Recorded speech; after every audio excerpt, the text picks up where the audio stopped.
आजकल की युवा ओ में सबसे बड़ी समस्या उत्पन्न हो रही है। वो है कि काम वासना, बार बार गंदे विचार उनके मन में चलते रहते हैं। आपको इसी गंदे विचारों से बाहर निकलना है तो यह वीडियो आपके लिए ही है। यह वीडियो देखने के बाद आपके मन में कभी गंदे विचार नहीं आएंगे। बस एक बात सीखो, गंदे विचार खत्म हो जाएंगे। बुधा, डीप स्टोरी भिक्षु। हर दिन तथागत से कहता, मैंने मन को जीत लिया है, अब यह मुझे विचलित नहीं कर सकता। तो एक दिन गौतम बुद्ध ने कहा, ठीक है, तुम दक्षिण दिशा में भिक्षा मांगने जाओ, यही तुम्हारी आखिरी चुनौती है। फिर अगले दिन ही भिक्षु ने व्याकुल होकर कहा, मुझसे बड़ी गलती हुई, लेकिन अब मैं दोबारा उस दिशा में भिक्षा मांगने नहीं जाऊंगा। यह कहानी शुरू होती है जब एक बड़े प्रदेश का राजकुमार अपना राजमहल सब कुछ त्याग कर बौद्ध संघ में शामिल हुआ। शुरुआती दिनों में नए भिक्षु ध्यान करना सीखते। इसके साथ साथ गौतम बुद्ध उन्हें भिक्षा मांगने भेजते ताकि भिक्षुओं का अहम कमजोर हो और उनका व्यवहार विनम्र हो जाए। संघ में आने के कुछ समय पश्चात राजकुमार भी भिक्षाटन पर जाने लगा। शुरू में सब ठीक था, लेकिन कुछ ही दिनों में घटना घटी जिस कारण राजकुमार विचलित हो गया और उसने भिक्षाटन पर जाने से मना कर दिया। भिक्षाटन का नियम था कि भिक्षु केवल 2 घरों में भिक्षा मांगते और नहीं मिलती तो आश्रम वापस आकर जल ग्रहण करते। एक बार राजकुमार भिक्षु नगर में भिक्षा मांगने निकला और दूसरे सहयोग से भिक्षा नहीं मिली। शुरू में राजकुमार भिक्षु को निराशा हुई, लेकिन कुछ ही पलों में उसका मन शांत हो गया, जैसे कुछ हुआ ही ना हो। बिना प्रयास के आज भिक्षु बड़ा प्रसन्न था। उसने लौटकर गौतम बुद्ध से कहा, आज मुझे भिक्षा प्राप्त नहीं हुई, लेकिन मेरा मन शांत है, न किसी विचार ने मुझे परेशान किया। गौतम बुद्ध भिक्षु की सारी भावनाएं समझ रहे थे। तथागत ने कहा, अच्छी बात है, अब तुम कल महल की तरफ भिक्षा मांगने जाना। भिक्षु ने आज्ञा का पालन किया और अगले दिन भिक्षा मांगने निकल गया।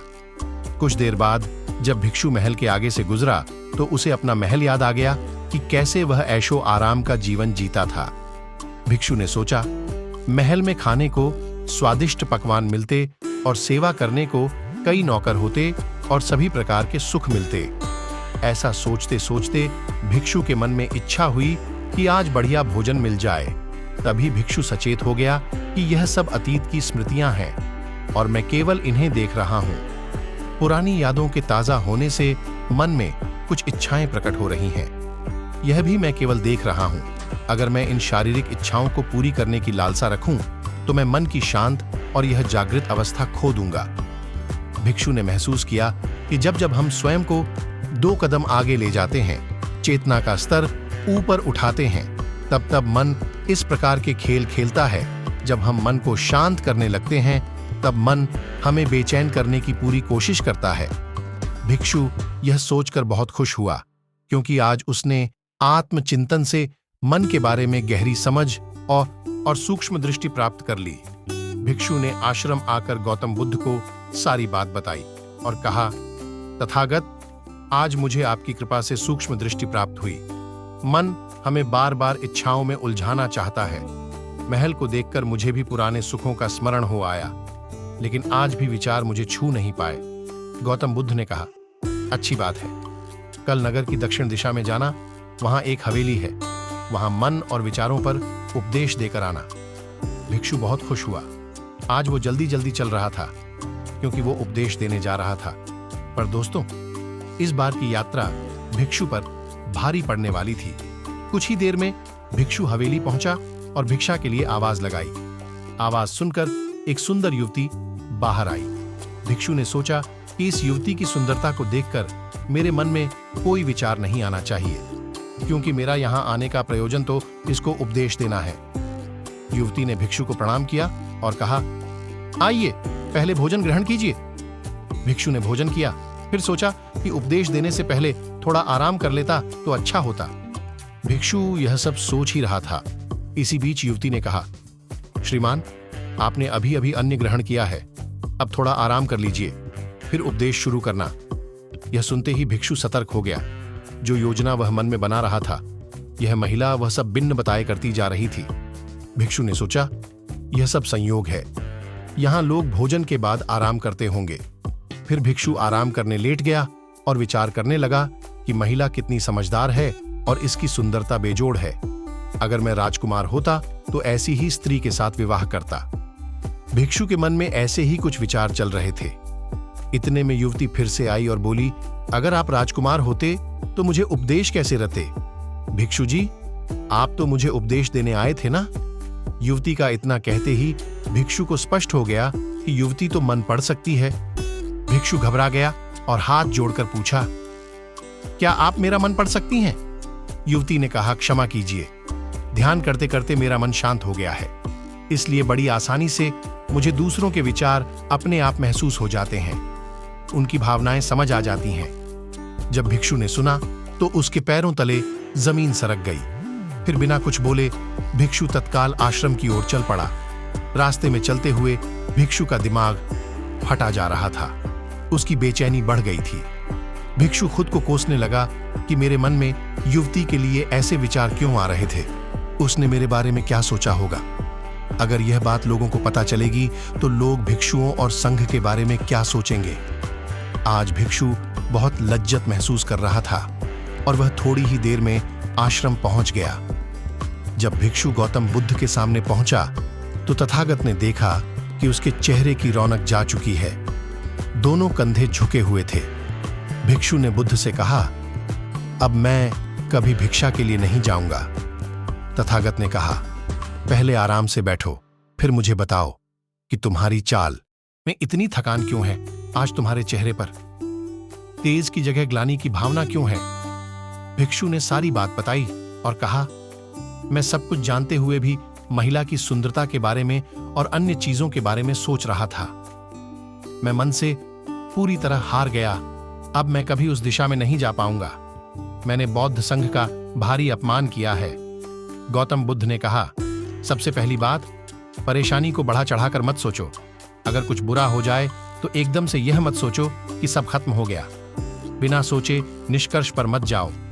दूसरी बात, ध्यान दो कि कहीं तुम नकारात्मक विचारों के साथ अतिशयोक्ति करने वाले शब्दों का प्रयोग तो नहीं कर रहे, जैसे मैं हमेशा हारता हूं, जीवन में कुछ नहीं बचा, मैं मन से पूरी तरह हार गया, मेरे साथ कोई नहीं है, क्योंकि ऐसा करने से मन अति भावुक और विचलित हो जाता है और नकारात्मक विचारों के चक्र में फंसा रहता है। तथागत के शब्दों से राजकुमार भिक्षु के मन को सांत्वना मिली। भिक्षु ने पूछा, अगर मैंने अपने मन को जीत लिया था तो फिर मन ने मुझे परेशान क्यों किया?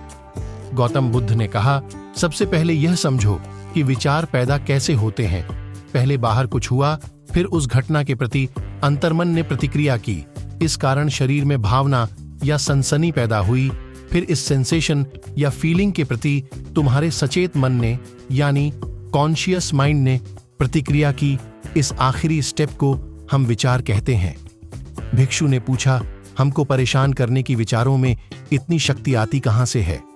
गौतम बुद्ध कहते हैं कि हम खुद विचारों को यह शक्ति प्रदान करते हैं। जब आप जजमेंट और सही गलत के टैग लगाकर विचारों को देखते हो तो उनके प्रति रिएक्ट करने लगते हो।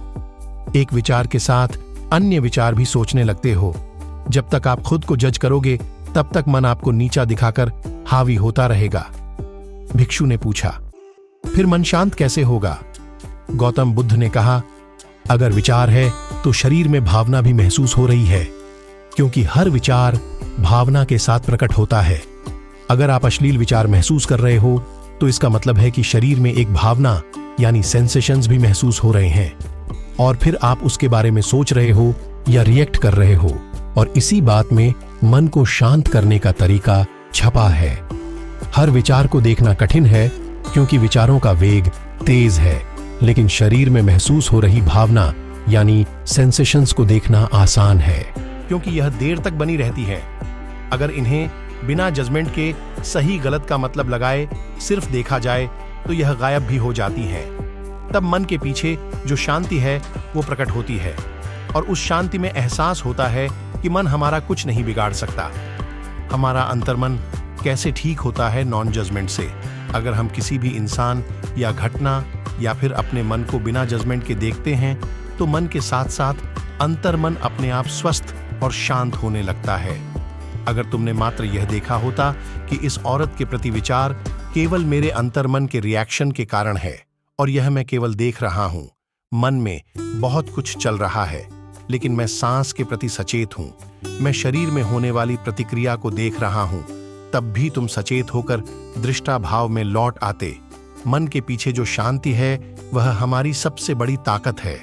हम बड़ी आसानी से विचारों को शांत कर सकते हैं और एक दिन यह जान सकते हैं कि किसी भी प्रकार का विचार, चिंता असल में इस शांति को पार नहीं कर सकता।